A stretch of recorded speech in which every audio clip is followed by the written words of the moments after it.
হ্যাঁ রুবা, আসলে ঈদের আমেজ কিন্তু এখনো রয়েছে, তার প্রমাণ আমরা কিন্তু পেয়েছি। সকালে এসেছি রংপুর চিড়িয়াখানায়। আপনি দেখতে পাচ্ছেন যে নানা শ্রেণী পেশার মানুষ, শিশু থেকে শুরু করে বয়স্ক সবাই কিন্তু চিড়িয়াখানায় আসছেন চিড়িয়াখানার পশু পাখি দেখার জন্য, ঈদের আনন্দ ভাগাভাগি করে নেওয়ার জন্য। একটু সংক্ষিপ্ত আকারে আপনার কাছে জানতে চাই, কোথা থেকে এসেছেন, কেন এসেছেন একটু বলবেন আমাদের।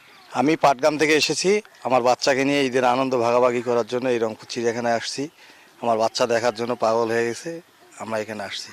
অসংখ্য ধন্যবাদ। কথা বলছিলাম পাটগ্রাম থেকে এসেছেন ঈদের আনন্দ ভাগাভাগি করে নেওয়ার জন্য, স্বজনদের সাথে ঈদের আনন্দ ভাগাভাগি করে নেওয়ার জন্যই কিন্তু তারা এসেছেন রংপুর চিড়িয়াখানায়। আপনি জানেন যে 31 প্রজাতির প্রায় 250টি প্রাণী রয়েছে।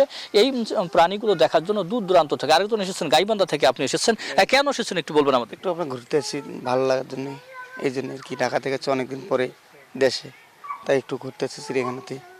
শুনছিলেন যে দর্শনার্থীদের কথা, তারা বলছেন যে চিড়িয়াখানায় বিভিন্ন প্রজাতির যে প্রাণীগুলো রয়েছে সেই প্রাণীগুলো দেখার জন্য তারা এসেছেন। ঈদের যেহেতু আজকে পঞ্চম দিন, আরও যেহেতু স্বাধীনতা দিবস রয়েছে এবং এবং শুক্র ও শনিবার রয়েছে, অর্থাৎ শনিবার পর্যন্তই কিন্তু এই ঈদের আমেজ থাকবে বলে, অর্থাৎ এখানকার যে কিউরেটর রয়েছেন ডাক্তার ওমর ফারুক তেমনটি কিন্তু তিনিও আমাদেরকে জানিয়েছেন। আরেকটি বিষয় বলে রাখি যে শুধু রংপুর চিড়িয়াখানা না, রংপুর অঞ্চলের যে সব বিনোদন কেন্দ্র রয়েছে, বেলা বাড়ার সাথে সাথে সেখানে কিন্তু উপচে পড়া ভিড় আমরা দর্শনার্থীদের লক্ষ্য করতে পারছি।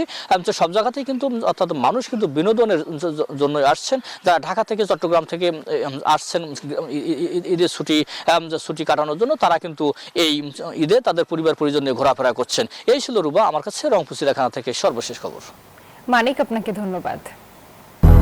200-র বেশি সার্ভিস ও ফিচারে লেনদেনের সব বিকাশ অ্যাপে সম্ভব।